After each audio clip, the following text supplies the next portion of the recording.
Hello, and welcome to the Queen's Access podcast. It's so lovely to have you here, and I hope you find this a useful resource in learning more about life at Oxford, but more specifically about life at the Queen's College. My guest this week is Isabelle Gibbons, who's just finished her second year studying history and who is the outgoing JCR Vice President. We'll have a chat about how the JCR works and generally what opportunities are available if you're interested in getting involved in student leadership. My apologies for any poor audio. These interviews have all been conducted over Zoom and the internet connection isn't always completely reliable. For a transcript of this episode, please visit the Queen's website. I hope you enjoy.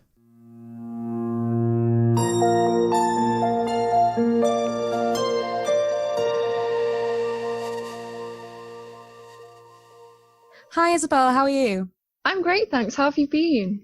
Yeah, I've been good, thank you. Thank you so much for agreeing to record. This is really helpful, and I know you'll be a really interesting guest. Oh, thank you. I hope so. Okay, so to get us started, can you tell me a little bit about your Queen's journey? So how did you end up at college? So my Queen's journey is probably a bit more of a roundabout journey than a lot of people. And I think it's probably best to start from GCSEs. So in 2016, after working myself, quite frankly, to the grave a bit, I came out with 7 A stars and 3 A's. And I got quite a few top UMS points in several subjects. These grades were way above the average for my state school in Merseyside, but I chose to stay on at sixth form because I thought the familiarity of teachers would be the right thing to do for me. By S results day, I knew that history was 100% what I wanted to do. And whilst browsing unis, I decided Leeds was where I wanted to study, along with 2 insurances. But as you'll all know, you get to pick up to 5 places unless you study medicine. So whilst I was browsing, I saw that the 3 A's at Oxford was a possibility for me to achieve. Unfortunately, though, I remember I told school I wanted to apply, but to say they were concerned is probably an understatement. I got asked if I knew how elitist and difficult it would be to get an interview, let alone get in. And then once I was there, I'd possibly feel quite isolated and struggle. But to me, it was worth a shot. It was like, I know I'd like to go to Leeds. I have this spare spot on my UCAS application. Why not give it a go? So me and my dad went down to Oxford and did like a whistle-stop tour of nearly every single college, and we judged them on access, libraries, the type of state school percentages, and obviously the quality of the freebies. The first place I visited was Queen's, because when you walk straight out of exam school, it's right there. So we went in, and we fell in love with the architecture and the libraries, and I decided, right, you know what, I kind of like to study here, but I didn't let my heart fully invest in it because I knew it'd be quite difficult. So I revised, and I mean revised, for the entrance exam, and it turns out I got one of the highest marks in the hat that year, and I was invited to interview. Rather unexpectedly, however, I was reallocated to Mansfield College for interview. And what happens at interview is often they'll move people about before interviews happen to balance the field. So that'll include like what score you got in your entrance exam, where you are, just to make sure there's an even spread of applicants. So I was reallocated to Mansfield, knew nothing about the place, but for me it was a win-win. I was worried about state school representation, and Mansfield had one of the highest. And I got there and actually loved it. The interview was difficult, of course, but come January I was offered a place and I was absolutely shell-shocked. Fast forward to August 2018, however, and I had a gut feeling that my second biology exam had let me down, and it did. I came out with an A-star AB, and the 3 marks I dropped in biology meant that Mansfield College rejected me. What many people are unaware of is that Oxford have a policy of clemency, and I was selected by a tutor at the Queen's who didn't care about the B in biology, but rather saw the potential I had through my other grades and the application process. I was awarded a place at Queen's College and became the first student at my school to stay on at sixth form and go to Oxford for a considerable period. You could say my Queen's journey went full circle. Fast forward to the start of 3rd year, and I've loved every minute at Queen's. From being vice president of the JCR, playing football and wearing the Queen's jersey, to the privilege of getting to read and talk about the subject I love week in, week out at the best institution in the world.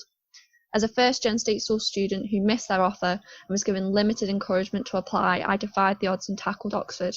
All I can say is I'm not ready for this journey to end, and if you want to see if Oxford's right for you like I did, all I can say is back yourself to the hills. So yeah, that's my Queen's journey. It was a bit full circle, but I got there in the end, and I don't really want to leave. Well, that's amazing. And I think like it's so important to talk about people who've had completely different routes, because yeah, me and Sarah talked about open offers, like people talking about getting like pulled at interviews and things like that. And I just think that sometimes people can see the process as being very linear. And in that I applied to Queen's, got an interview at Queen's, interviewed only at Queen's, then got an offer and then got in on results day. I'm in the minority in that my Queen's journey was that linear. And I think that's important to kind of point out, is that people have loads of different routes in and all that kind of thing. And I think, yeah, that's fantastic. Thank you so much for sharing that.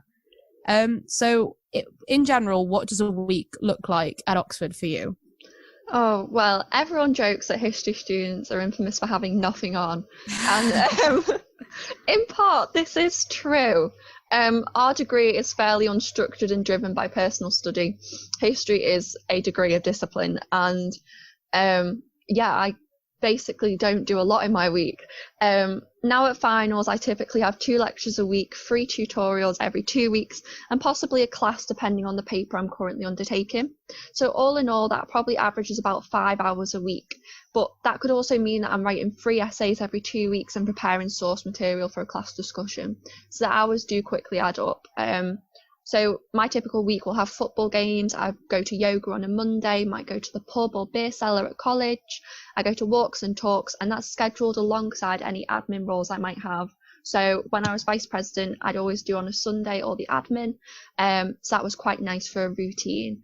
All in all, my days probably start at about 8:30, 9 o'clock, and I stop studying about 5:30, 6 o'clock. But of course, that's got a lot of breaks where I nip into college for lunch because it's got such a great atmosphere.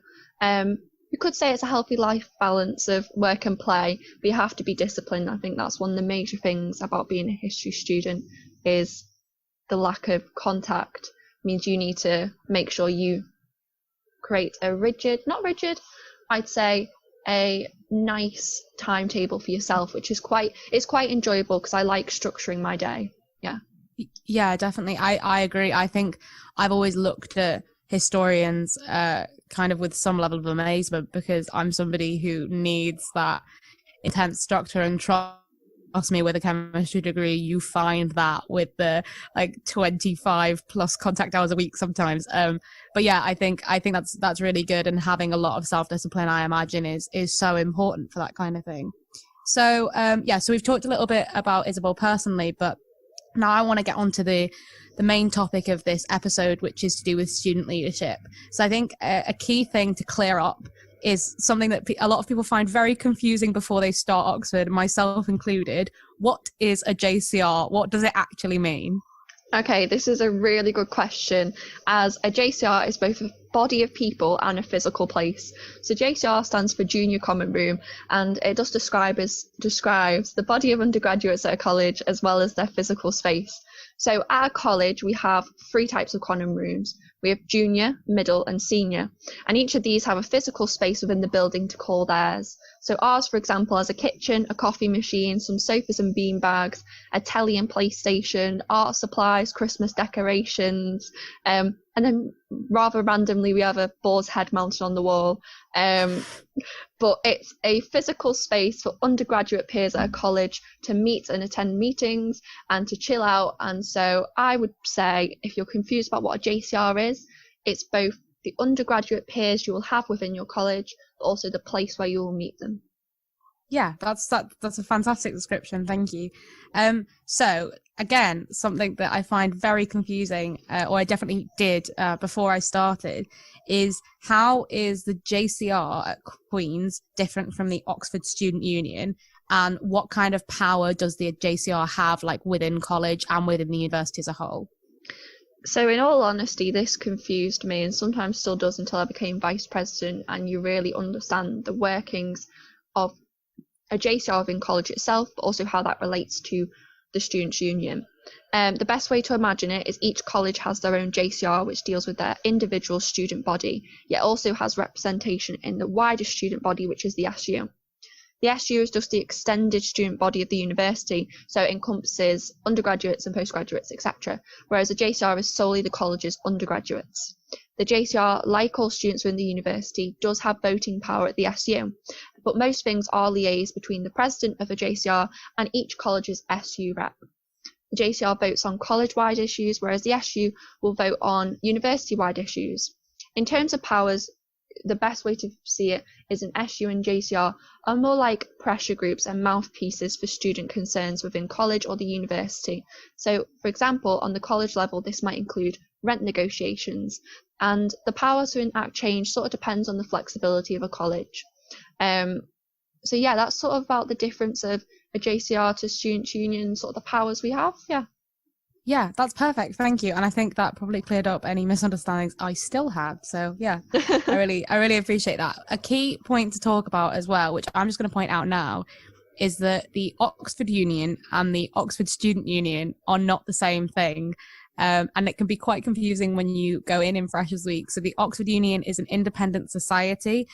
You can pay to be a part of it. It has its own library. It runs some events for members, and primarily it's used as a place of a debating society and a speaking society. So they have a lot of different speakers come in. So when you see pictures of people like Theresa May, Stephen Fry speaking, usually that's taking place within the Oxford Union.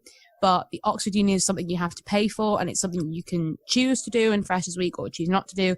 Whereas the Student Union is where you actually have like power as students, and that is like related to the JCRs and to all students in the student body. So yeah, and that's probably quite a good thing to clear up. Yeah, that's a good thing to add in. Yeah. Mm-hmm. Yeah.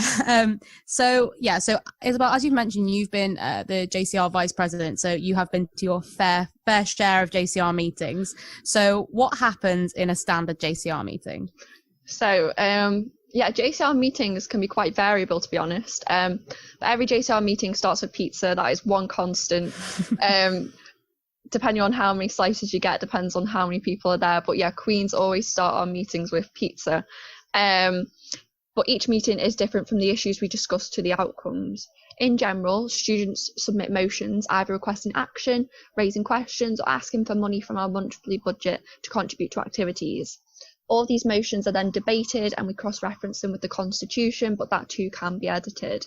And then as a whole, we vote on the motions put forward. At Queen's, the recurring theme of our meetings is voting to request another copy of FIFA, or an item for the JCR common room. A lot of things like to go walkies. Or likewise, we discuss food options in hall a lot and vote on plays. But likewise, we discuss really serious issues like discussing the college's efforts in divestment and representation and holding people accountable, which is really good that we can discuss diverse matters, and it's a great way for the student body to come together once a fortnight and either discuss things amongst themselves but also plan action to change what college is like and hopefully enact long-term change. So an agenda is headed by the JCR chair, and the meeting is presided by the vice president, who takes minutes as well as raising any constitutional concerns with the president. And likewise, the treasurer is there to provide a rolling update on our budget, providing all-round informed and engaging debate. Yeah, so that's sort of what happens at a JCR meeting. They can be anywhere between half an hour to, unfortunately, I've been to a 2-hour meeting once, but wow. Yeah, that was interesting. But yeah, they are great opportunities to see the diverse concerns and types of students we have at college. Yeah, definitely. And I think I've been to JCR meetings when things have been raised that I kind of haven't even thought about before. And what's nice as well is that one of the jobs of the vice president is to send out an agenda. It's the chair that sends out the agenda for the meeting, so you can have a look at what motions are going to be raised before you actually go into the meeting. Yeah. So that can be really helpful to kind of think upon what you believe about these issues, and then it's quite nice to be able to go and either debate that or listen to other people's opinions and stuff. And a good thing about that as well is because we produce minutes, we have, of course, students who are on their years abroad. So after a meeting, the vice president will email out the minutes, so students who cannot attend the meeting are still up to date with everything going on in their community, which is really important that we make sure we stay all together, even despite students being dotted across the world whilst on their years out. Yeah, I think and I've actually never thought about that before, because I've always used the minutes as a way of kind of refreshing what happened in the meeting. But yeah, 100%, if you're on a year abroad, you still want to know what's going on in college. Okay, brilliant. So one of your roles as vice president was to run the elections process. So how does this work? So the elections process it seems daunting at first, because it's standing up in front of loads of people that you might not know that well in your first year, and sort of you're very exposed. other side to the elections process is this wonderful online platform that the SU use for voting, which I always forget how to plug in the results for. But the elections process is actually quite interesting itself. So each term, different roles come up for re-election. And these roles are a part of the JCR exec. So these are the people who help run Freshers Week, who do different things throughout each term, such as organising photographs, ordering stash, helping with welfare events, etc. So this election, or every election, is run by the returning officer, and at Queen's the vice president is the returning officer. So once all the positions for election have received applications and we have supporting seconders, applicants are given the chance to produce a manifesto which the returning officer circulates to the JCR. And at Queen's we place quite a big importance on monitoring applicants' activities to make sure there's a fair chance for anyone, and also that anyone has concerns about an applicant's behaviour, etc., can come forward anonymously and raise those concerns to the returning officer. So we take that stuff quite seriously. And this is one of the ways we hold people accountable in positions of elected authority here at Queen's. And there's also the option for people to be wronged and for elections to be reopened. Thankfully, I've never had to deal with one of those yet, and it won't happen soon. But yeah. And the main event in an election is Hust's Night in the JCR. And this is either really well attended at the President's Hus or not very well attended, depending on what people have got on. But here, each applicant has to give a short speech on why they're applying for a role, what they bring to the position, and what they do differently. So it's sort of selling themselves, but elaborating a bit more on that manifesto that we allow them to circulate. And this gives the JCR a great chance to further get to know the applicants on top of a manifesto, and it creates quite an enjoyable atmosphere because we have quite a variety of years in attendance, and very good questions come out of it, along with some very silly ones.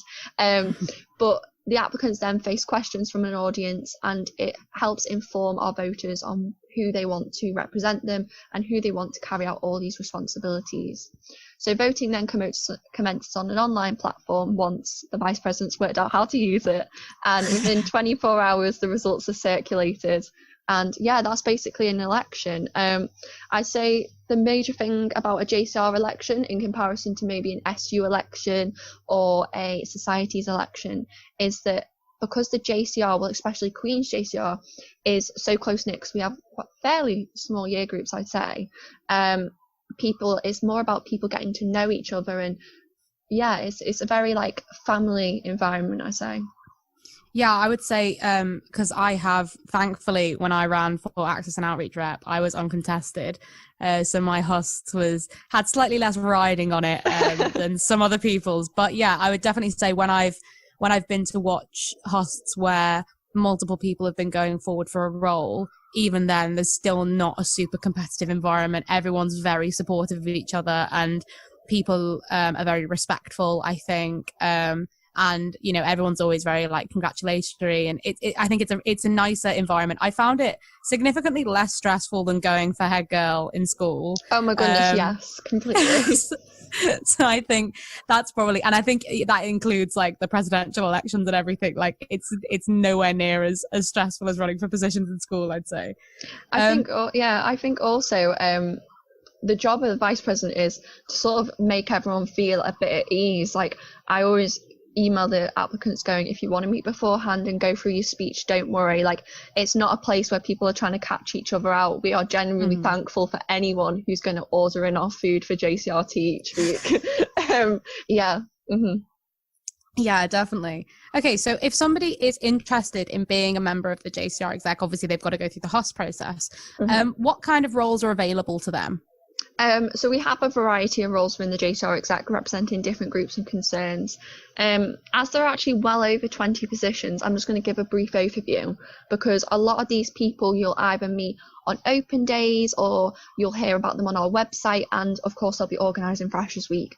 So notably we have the Equalities team, which specifically works with LGBTQ+, international, BME, those who identify as women, disabled or students of low socioeconomic backgrounds, to help ensure they feel represented within college and to address any concerns that arise. I feel like this is just a really, really important group of people that we have on the exec, and they're also they have their own sort of mini team almost with an equalities rep attached to them. Other positions include, we have the president, the vice president, treasurer, welfare reps, social, sex and ents, sports and stash rep, arts, food, webmasters, charities, yourself, which is A&O. We then have academic and careers rep, a webmaster, chair, environment and ethics, and an SU rep.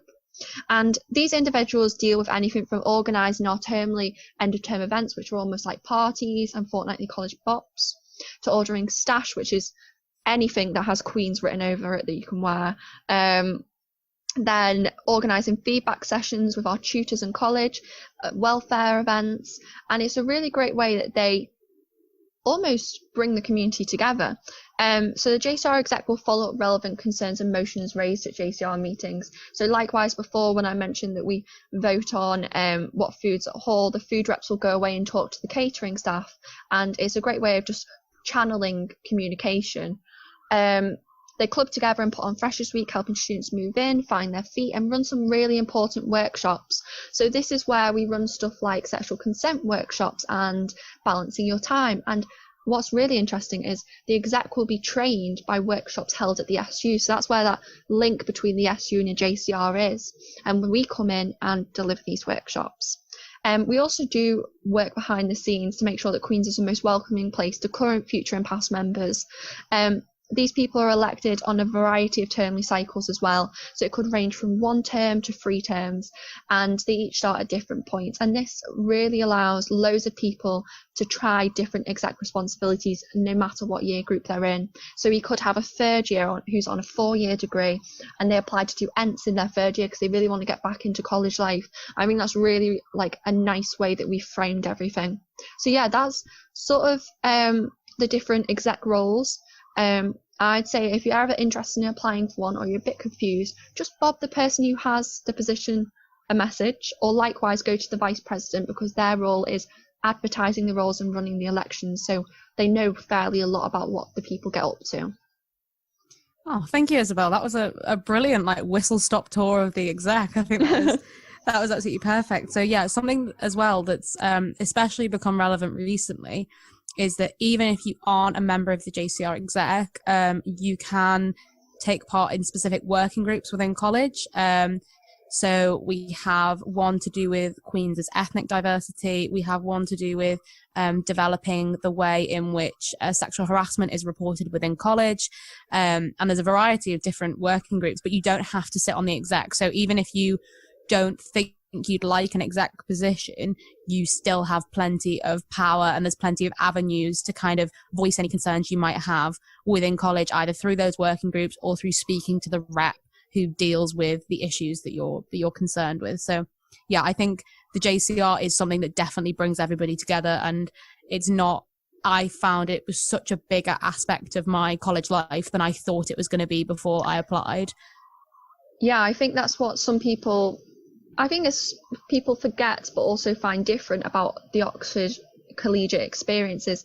A lot of my friends who go to other unis, there's a lot more emphasis placed on the SU because they don't have colleges, whereas because we have colleges, the JCR has such a heavy focus. You can be as involved as you want, or you don't have to be involved at all, but you know it's there, which is a really nice thing. Mm-hmm. And I think there's such a variety of roles as well. So I was deputy head girl in sixth form, and I had an absolute blast, but it was a massive time commitment. So I decided before I went to uni, I'm not going to do my classic thing of signing myself up to everything. I was like, I'm not going to get involved with student leadership because I think that's going to put too much on my plate. But then what I found was actually what I thought of student leadership was people standing up and doing speeches all the time, constant emails back and forth. And yes, that is some of the roles, but equally, I was super passionate about access. And with the role of A&O rep, you can do as much or as little as you want. And I think that's something that people don't necessarily realize is you don't have to be some uber confident future prime minister to be involved in student leadership within Oxford. Like you can run a super small sub community that you just play a really active part in. And I think that's really lovely.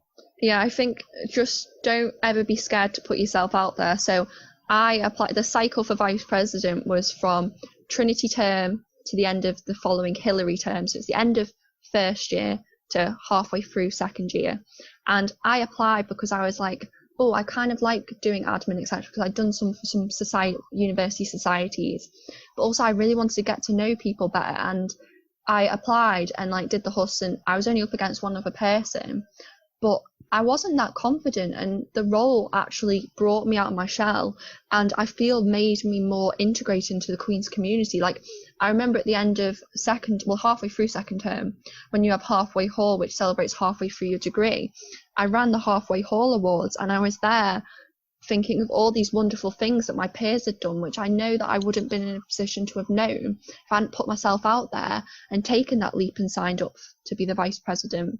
And yeah, some things are tedious, like a lot of emails and stuff that people don't see behind the scenes, which is really unfortunate, because you go, oh, I'm doing all these things, but then you realise, actually, no, I'm not. I don't want all the praise for it, because I love my job. And then you do little things like that's not on the job description, like people will come to me halfway through the day and go, I can't find the newspaper, and I go and find all the newspapers for them, because it's just people know that you care. So it's a great way to get integrated, but also a great way if you're not too confident. You don't have to dive headfirst straight in your first term. Wait a bit, like I did, until halfway through and go, you know what, this is something I want to be a part of more.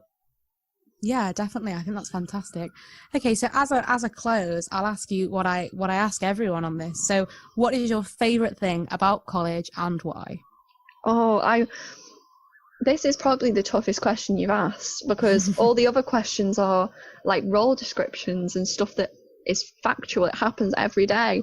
But I'd probably go back to my first question, where I said, if you asked me 3 years ago when I was applying to uni, I would have said the libraries at Queen's, because that was what made me want to apply. Like, the library was gorgeous. And it's still one of my favourite places to study, because we have great staff. They're always spotless and stocked with all the materials I need. And it was the reason I applied to Queen's, and it features too often on my Instagram. And you know what? BuzzFeed listed it as one of the top 10 libraries to see before you die, and I see no lies there. But now entering my third and final year, I'd probably say it's a toss-up between Oxmas celebrations and JCRT. I think probably a lot of people have said that, I'm not too sure, but Oxmas, for those of you who don't know, is like Christmas at Oxford. In our last week of Michaelmas term, we have like a massive party and a Christmas dinner, and then JCRT at 4 p.m. at Queen's, we have like snacks on offer to buy that we all sit in the JCR and eat. And both of those exhibit like just a great sense of community and fun. Like, everyone gets together and it's just nice. And then again, there's food at both events, and that's a major contributing factor to why I love it. But yeah, I don't know. It's a tough one. I'd say it's between those two, but I'd probably change my mind in 5 minutes. There's too much to love. Yeah. Well, that's certainly not something I'm going to complain about. Is there's too much to love at Queen's. We can definitely have that as a tagline. Okay, Isabelle, thank you so much for talking to me. This has been really, really, really interesting, and I hope you have an absolutely fantastic day. And yeah, thank you so much for contributing. Oh, thank you too, Kyla, and I will see you soon.